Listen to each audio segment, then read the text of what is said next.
Quiero aquí presentar unos esquemas para hacer un poco didáctico el asunto de mirar cómo se ha venido construyendo la epistemología del derecho y desde luego en sus niveles axiológico, lógico y ontológico. Y estos niveles epistemológicos es un trabajo que inicié en 1992. Este es el primer documento, los niveles epistemológicos del derecho.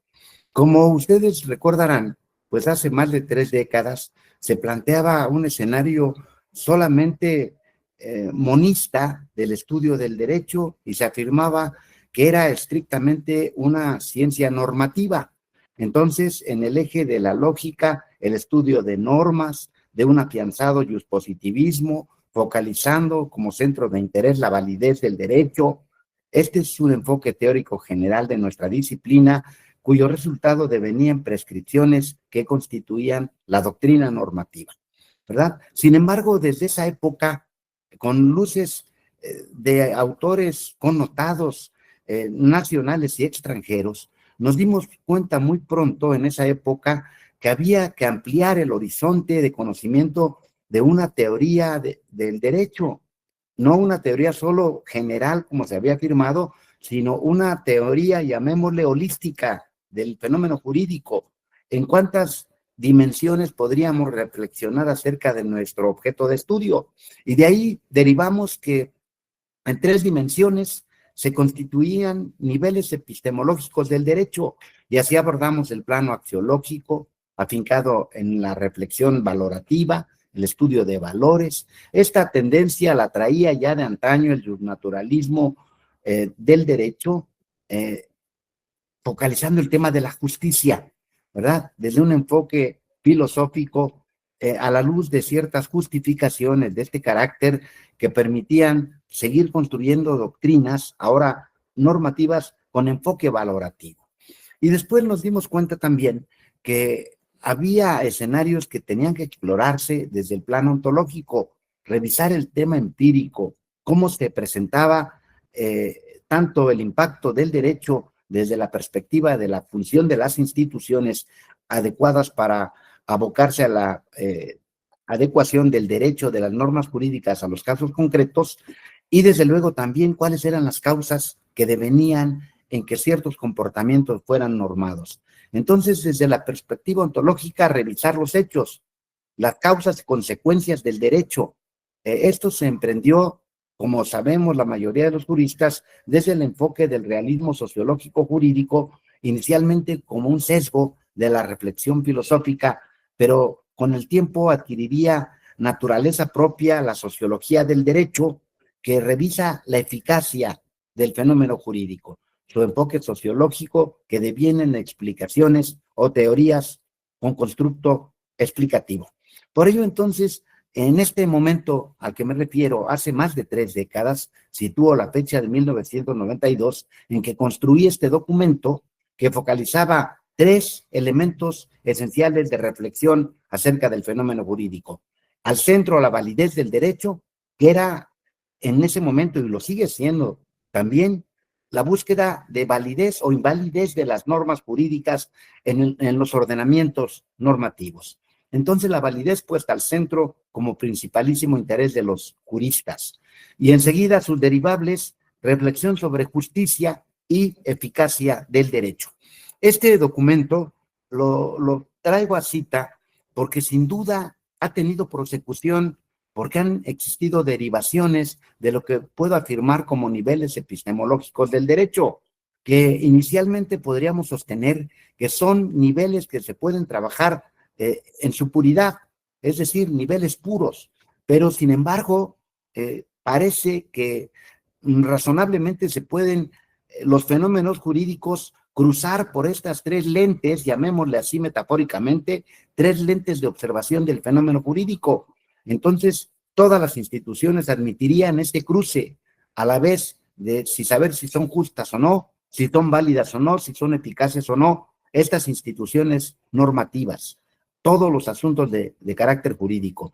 Aquí señalaría yo lo siguiente: los materiales jurídicos pueden ser pasado tanto como las instituciones por esta lente, y me atrevo a afirmar un tema que es dilemático en todos los ordenamientos de todas las sociedades, pienso, de Occidente, al menos cuando discutimos o reflexionamos sobre la pena de muerte, ¿no? Entonces, la pena de muerte es justa o es injusta, es válida o es inválida, es eficaz o es ineficaz. De modo entonces que cito esta institución dilemática, como ya lo digo, pero también instituciones que hoy están en la mesa de discusión. Este documento es viejo, pero lo vamos a ir contemporizando con el despliegue de esta información que planteo. Así, el divorcio se justifica o no se justifica, es válido o inválido, es eficaz o ineficaz, etcétera. La compraventa se justifica o no se justifica, es válida o inválida, es eficaz o ineficaz. Pero este escenario que planteo de origen, lo fui remozando, lo fui trabajando con el desarrollo de nuevos saberes que impactan en nuestra disciplina. Y así podemos advertir niveles epistemológicos del derecho más de una década después. Estoy hablando del 2005, como lo tengo ahí señalado en el documento que presento. Entonces, en los mismos ejes, el enfoque filosófico, el enfoque teórico general y el enfoque sociológico. Como ustedes pueden advertir, hoy tenemos innovaciones, ciertos saberes impactados desde marcos filosóficos mayores, filosofías mayores, ahora derivan en la reflexión acerca del derecho de manera más focalizada y contundente. Por ello, hoy en el enfoque filosófico miramos la exploración y los estudios de hermenéutica jurídica.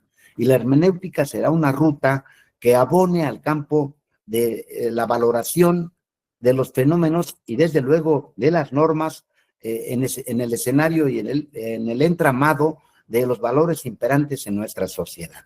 Entonces, la revisión hermenéutica que deviene en la ponderación de normas y principios plasmados en la Constitución y en los documentos supranacionales que tienen que ver particularmente a priori con el enfoque de la constitucionalidad de aquellas normas y los fenómenos a que se aboca esa norma jurídica o esas normas jurídicas en el referente constitucional. De aquí deviene el impacto de la argumentación. Hoy hablamos de una argumentación jurídica en el país que por lo menos en los últimos 20 años se ha afianzado como un tema teórico de preponderancia, particularmente focalizando la decisión de jueces y juezas, situando al centro la decisión judicial, para saber si estas decisiones judiciales del poder jurisdiccional son decisiones aceptables o rechazables filosóficamente y jurídicamente, y si pueden construir justificaciones razonables que la mayoría del foro jurídico aceptemos en esa justificación planteada en una decisión de juez o jueza, o autoridad en general. Yo lo haría extensivo. Enseguida, en el bloque intermedio, tenemos el enfoque teórico general, en donde pienso que ha impactado la filosofía analítica de manera sobresaliente, siguiendo, desde luego, el impacto de la interpretación. Entonces, ponderación e interpretación en estos dos niveles que señalo, y en esta legendaria actividad de los juristas de interpretar, de ser los intérpretes de la legislación, ¿verdad? Esta reflexión afincada en el eje sustancial importantísimo del tema normativo, la legalidad, el escenario de la legalidad. Y desde luego, aquí nosotros pensamos en las decisiones o la mayoría de las decisiones de autoridad de juezas y jueces que tienen que ver con el modus ponens de los juristas, que es justamente el silogismo jurídico. Esta decisión del silogismo implica cómo se decide la mayoría de los casos por quienes tienen esta facultad y potestad pública de dictar sentencias. Entonces, el silogismo, que implica esa subsunción lógica entre premisa normativa, premisa fáctica y conclusión normativa, implica que tengamos frente a nosotros decisiones silogísticamente correctas. Entonces, en este escenario hay que estudiar la decisión y su corrección desde la perspectiva lógica. Esto implica que podamos nosotros construir descripciones normativas que recogemos los elementos de la decisión y su corrección a la luz de la lógica formal. de esta lógica silogística. Y el tercer eje sabemos que implica el enfoque sociológico jurídico, ¿verdad? Que particularmente tiene que mirar dos escenarios. ¿Cuál es la construcción de las normas? ¿Cómo se construyen las normas? Y también cuáles son las consecuencias en su adecuación a la práctica, en los casos concretos. Y esto tiene que ver particularmente con un escenario que llamamos la contingencia del derecho, que potencialmente las normas protegen el riesgo, reconociendo que las normas racionalizan el riesgo, porque estas son como mecanismos de control que absorben el riesgo que existe en los comportamientos sociales y que desde luego en su adecuación generan una certeza de atención y solución de ciertos conflictos. Esto tiene que ver con un horizonte ontológico de construcción de explicaciones normativas a partir del estudio del fenómeno empírico, es decir, la realidad y desde luego cómo se producen las normas y cuando éstas existen y se adecuan a casos concretos, cómo impactan en la solución y atención de los asuntos. Aquí hay un escenario muy importante que yo quiero plasmar y desde luego poner a su consideración. Desde luego, nosotros pensamos en la aportación que ha hecho el autor italiano Luigi Ferrajoli, con quien hemos tenido diálogo y acercamiento, y recogemos de su construcción esta transición que él plantea del Estado legislativo de derecho al Estado constitucional de derecho. Yo afirmo, esta es mi percepción personal que pongo a consideración, que efectivamente en el aspecto teórico estamos viviendo un proceso transicional del constitucionalismo, llamémosle ortodoxo o clásico, a las corrientes teóricas del neoconstitucionalismo, o como algunos autores lo refieren, los neoconstitucionalismos, construcciones teóricas que son derivables en escenarios diversos, como un neoconstitucionalismo teórico, un neoconstitucionalismo ideológico, un neoconstitucionalismo metodológico, por ejemplo, refiriéndome a Pablo Comanducci, quien ha construido este escenario de los neoconstitucionalismos. Pero ahora quiero argumentar el tema transicional del Estado legislativo de derecho al Estado constitucional de derecho en voz de Ferrajoli. Y el autor refiere que efectivamente en el Estado legislativo de derecho veíamos solo procesos formales, cómo se produce el derecho formalmente en el proceso legislativo, pero también él pone en contacto el derecho con un escenario democrático, cómo se construye la democracia, también en un escenario formal, en los procesos electorales, y se instauran los poderes públicos a través del desahogo de estos procesos formales de la política, que son las elecciones. Entonces, estos dos asuntos de la formalidad en la construcción del derecho y de la construcción de la democracia desde su perspectiva formal, debe desmontarse para construir un Estado constitucional de derecho que tiene como esencia, ¿verdad?, que el derecho solvente asuntos de carácter evidente o material, con referentes ontológicos, con referentes de derechos que deben vigorizarse para hacer efectiva la democracia.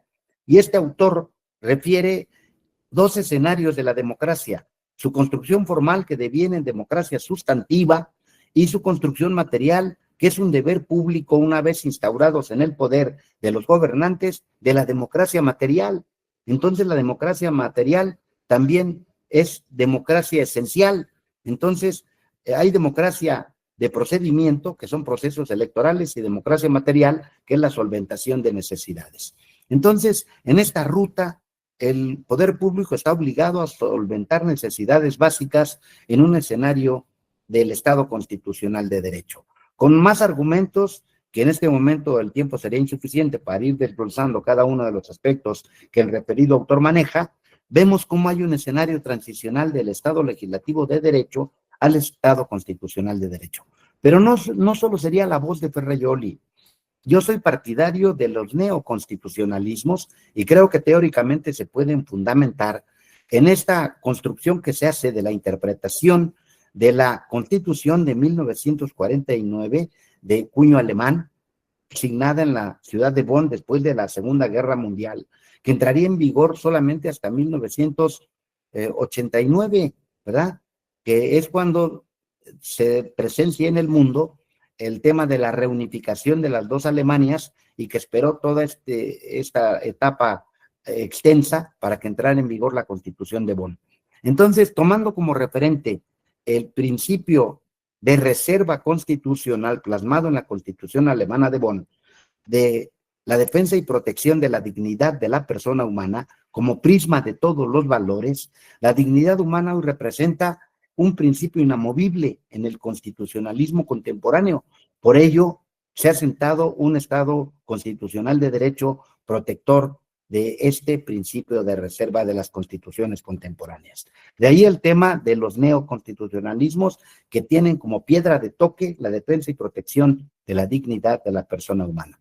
Entonces, en este contexto, presento este esquema de los niveles epistemológicos del derecho de este año, que lo fui obviamente enriqueciendo o bien acondicionando a las construcciones de ese momento contemporáneas para la lectura de quienes como juristas abordamos el fenómeno de nuestro tema de interés. Entonces, aquí hay novedades, ¿verdad? Pienso en ponderación e interpretación.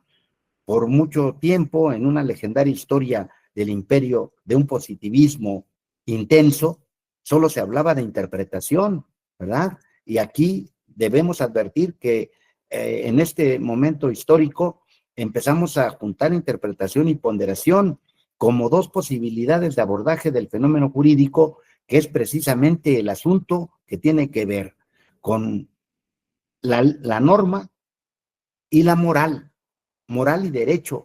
Y en este ejercicio de interpretación y ponderación, como dos niveles del conocimiento del fenómeno jurídico, estamos hibridando norma y moral, derecho y moral, que si nosotros hiciéramos una lectura retrospectiva, decía Kelsen en la década de los 20 y de los 30 del siglo pasado, que eran irreconciliables, que no se podían estudiar juntos moral y derecho, que implicaban la metáfora del agua y el aceite. Bueno, hoy miramos que hacia 2005 hay una tendencia en nuestro país y en la literatura de las obras contemporáneas de tener un ensamble entre moral y derecho, lo que rompe la naturaleza de la concepción anterior o precedente del derecho. Entonces, ponderación e interpretación.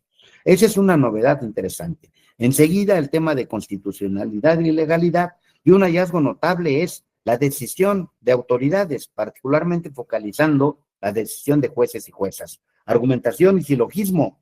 Entonces, la mayoría de los casos, ¿verdad?, de argumentación son silogísticos, pero los casos complejos o extremos, trágicos, le llamaría Robert Alexi, son argumentativos.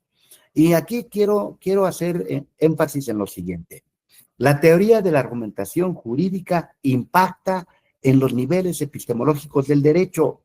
Yo concibo a la teoría de la argumentación jurídica como una teoría bidimensional que focaliza el silogismo y la argumentación, que en inicio esta teoría de la argumentación hacia 1900, fines de los 70, inicio de los 80, se intitularía como la teoría de los casos difíciles, la teoría de la argumentación, porque se hacía un deslinde de los casos silogísticos o que se resolvían bajo este modus ponens de los juristas. Entonces, aquí hay un hallazgo, silogismo y argumentación, y desde luego también dos lecturas de las decisiones de juezas y jueces. Decisión correcta, decisión aceptable. Por un lado, descripciones y por otro lado, las justificaciones jurídico-filosóficas o normativas. De modo entonces que ustedes pueden mirar que los niveles epistemológicos los distingo aquí en dos tonalidades. Los de arriba, en color más tenue, implican el referente de la argumentación jurídica. Y como ya sostuve, pienso que la argumentación jurídica es una teoría que en la lectura de niveles epistemológicos aborda particularmente el enfoque normativo y valorativo, y por ahí se entreveran estos métodos decisionistas que sirven a jueces y juezas de la hermenéutica jurídica, ponderación, y la analítica como interpretación de los lenguajes normativos. Y por otro lado, corre también el tema sociológico que en este momento no profundizo. De modo entonces que esta es la lectura que tenemos de los niveles epistemológicos hacia el 2005. Sin embargo, se han venido presentando diferentes modificaciones, cambios en el enfoque de nuestro fenómeno, y yo lo llevo hasta este año de 2014-2019, en donde estuvimos explorando de qué manera se puede construir de manera comprensiva y extensiva todos estos niveles o enfoques epistemológicos del derecho. Y por aquí entonces hago una reseña e integro todos los niveles epistemológicos que nosotros podemos caracterizar con los elementos que ahí ustedes observan y que pueden revisar con esta precisión. Entonces, en el nivel axiológico, lógico y ontológico, igual valores, normas, hechos, el naturalismo, el positivismo, el realismo sociológico, y luego los enfoques de hace 30 años, justicia, validez, eficacia, que eran el primero, el enfoque filosófico, el eje superior, el eje intermedio, el enfoque teórico general y el enfoque sociológico. Así, hoy ensamblados, este documento original que presenté con los otros documentos que he venido exponiendo, miraríamos que en el enfoque filosófico su continuidad es la hermenéutica, y ahí podríamos situar autores sobresalientes en hermenéutica jurídica, particularmente Georg Gadamer, que es un autor muy notable y destacado en el tema, y muy citado en el tema de la hermenéutica jurídica, ¿verdad? Y por abajo en el eje analítico, la teoría analítica, podríamos caracterizar muy bien toda la teoría del lenguaje en el horizonte de la analítica jurídica de Wittgenstein, ¿verdad? Y podríamos también referir que es una poderosa manera de interpretación de lenguajes. Enseguida, en la ruta superior, hablamos de ponderación, en la corriente analítica de interpretación, así legalidad y constitucionalidad, silogismo y argumentación en los recuadros siguientes, decisión correcta y aceptable en ambos niveles, descripciones y justificaciones jurídicas. Esto bien lo podríamos denominar a la luz de una teoría de la argumentación como teorías descriptivas. También deseo aquí normativas y descriptivas, por supuesto. Y en el otro eje, pues, el desarrollo de la sociología jurídica, que desde luego nos lleva a las explicaciones de los fenómenos concretos, en cuanto el derecho se convierte en norma adecuable a casos precisos de la vida cotidiana, de la vida real, o también de las causas que devienen en la probabilidad de normar un comportamiento. Sin embargo, miren, como me he ocupado de enseñar y escribir información sobre teoría de la argumentación jurídica, pues magnifico los dos ejes superiores, tanto el normativo como el valorativo, para hablar sobre argumentación, cuyos métodos decisionistas los he tratado de caracterizar con principios que les son esenciales a cada uno de estos métodos. De ello devienen métodos, por supuesto, de los niveles epistemológicos del derecho, el legendario método de la dogmática jurídica y sus consabidas reglas, y desde luego los principios y reglas del método hermenéutico, y lo mismo acontece con el método analítico. De modo entonces que esto es lo que propongo y ofrezco a quienes nos siguen en línea, y decirles pues que tengo intención de actualizar este documento en las novedades y hallazgos que pienso se han presentado, al menos en la última década. Por ahora, solo me quedaría referenciar que en la producción de Luigi Ferrajoli se han construido 3 escenarios también de construcción del derecho, lo que él llama el eje sintáctico, concepción sintáctica del derecho, el eje pragmático del derecho y el método semiótico del derecho. Entonces, estos saberes jurídicos, ahora a la luz de este autor, pues los estoy explorando para mirar si pueden tener ensamble con estos niveles epistemológicos del derecho en la voz de este autor que los ha escrito en los últimos 10, 12 años. Por ahora, por los límites que se me han señalado de tiempo, aquí dejo mi comentario, mi reflexión, y sujeto a alguna otra reflexión de interés que podamos abordar en esta charla. Estimado amigo y entrañable profesor del mismo claustro académico de la Autónoma de Tlaxcala, de nuestro Centro de Investigaciones Jurídicas, don Rafael Sánchez Vázquez, le agradezco mucho que me haya permitido esa participación.